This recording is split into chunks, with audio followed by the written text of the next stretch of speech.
What's up, lovely people? Happy Friday, Friday. Let's unleash our full potential, take good vibes and lots of love into this weekend, make it a feel-good Friday. Remember, what is within influences what happens without. I'm Coy, this is CNN 10, and we start with news on Hurricane Lee. On Thursday, this storm was already making quite a scene in Bermuda, whipping up some serious winds. It looks like this hurricane is taking a northern route and picking up the pace. Lee is expected to bring some heavy rain, strong winds, and coastal flooding, and it looks like it's making its way all the way up towards New England and Canada and will likely stick around through the weekend. Hurricane Lee might only affect coastal areas, making landfall somewhere between northeast Maine and Nova Scotia in Canada. Hurricane and tropical storm watches have already been issued for many coastal areas in New England. We're not entirely sure what to expect in terms of damage just yet, but we do know that conditions in the ocean, like the atmosphere and super warm water temperatures, have been creating greater risk from increased storms this season.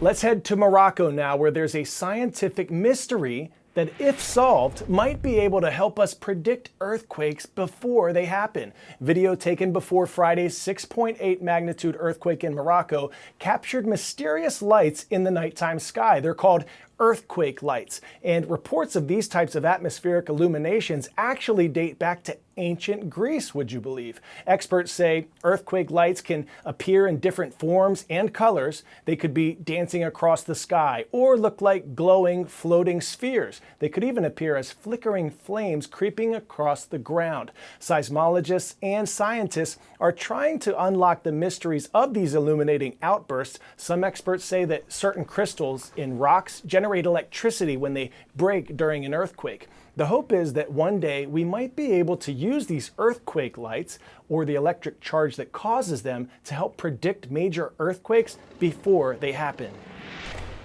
Sheltering from the sweltering September heat, survivors of Morocco's earthquake spend another day coming to terms with the tragedy that has befallen this shaken community.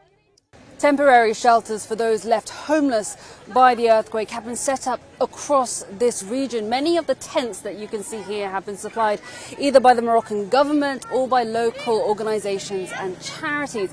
But the Moroccan government has also requested assistance from members of the international community. And we've seen these international teams on the ground providing support not only on the search and rescue front, but also with the humanitarian relief effort. The immediate priorities for our team is always saving life. Following on from that, where we can help medical assistance, identify humanitarian needs, so that even when that rescue phase does close, we've provided all the information we can to help the humanitarian relief that will follow us. Across the quake zone here in Morocco, there has also been an outpouring of support from the local community, with donations of food, water and medication. On a toujours le besoin au niveau des tentes. But volunteers here tell us they still need more tents and, crucially, long-term support with the rebuild effort. The government says the reconstruction of homes lost in the disaster is a priority. But for so many impacted families, there is no telling how long it'll be before they have a real home to return to. Let's talk now about the future of AI, or artificial intelligence, the science of making machines that can think like humans while also processing large amounts of data in ways that humans can't. Some of the largest leaders in tech, high-profile CEOs, and members of the Senate met this week in Washington. Why? They were in deep conversation about the future of AI regulations, and they had some serious words of caution about AI, including the potential impact on humanity, like potentially putting humans out of jobs, or what might happen if it's not used responsibly and regulated correctly. But it wasn't all doom and gloom. They also chatted about how AI could be a total game changer in a good way for our future society. To give us the lowdown on all this AI drama, here's CNN's Tech Whiz, Brian Fung. There's broad agreement that government should have some role in regulating AI, but there is still no consensus on how. That's the big takeaway from a day-long summit on Capitol Hill involving some of the wealthiest and most powerful people in the world. In the meeting, Bill Gates spoke of how AI could help end world hunger. Others talked about its potential to cure cancer. Elon Musk said the meeting, quote, may go down in history as being very important for the future of civilization. but questions are still swirling about how the U.S. might approach AI regulation. Does the U.S. need a new federal agency to regulate AI? What about bans on AI in political advertising? How soon could Congress come up with a comprehensive bill? Many of these questions are still unresolved after Gates, Musk, and others, like Mark Zuckerberg, descended on Washington to offer their views.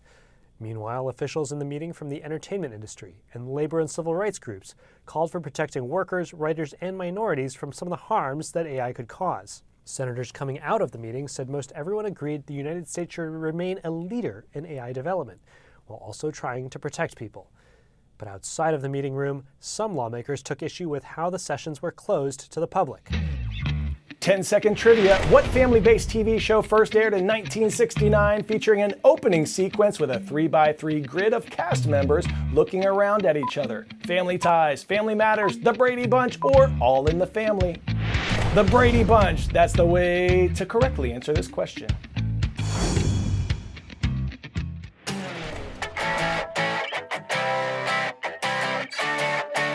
Here's the story of the home better known as the Brady Bunch house. It's in Studio City, California. The iconic house sold this week for $3.2 million. The inside was designed by HGTV a few years ago to replicate the original sets used on the show. Pretty cool. It's like stepping back in time, but despite the nostalgia, the property actually sold for millions under the asking price.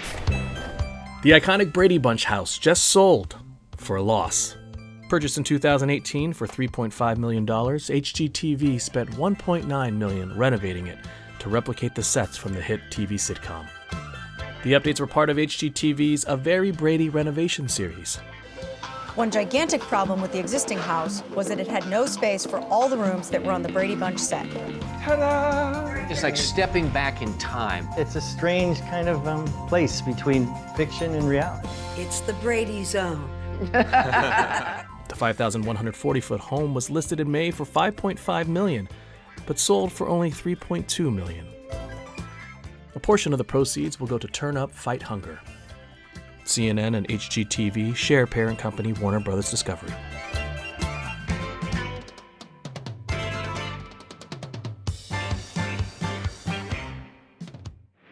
All right, thanks to all of you out there for the shout out requests on our CNN 10 YouTube comments section. Remember, whenever our channel hits 800,000 subscribers, and we're close, my producer Jeremy said I can do 2 shout outs every show. Today, much love to Dunwoody High School in Georgia, especially the girls flag football team, hitting the YouTube channel all the time. So great meeting some of you this summer. Rise up, shine bright this weekend, y'all. Remember, you are more powerful than you know. I'm Coy. This is CNN 10. It's been a blessing to spend this week with you.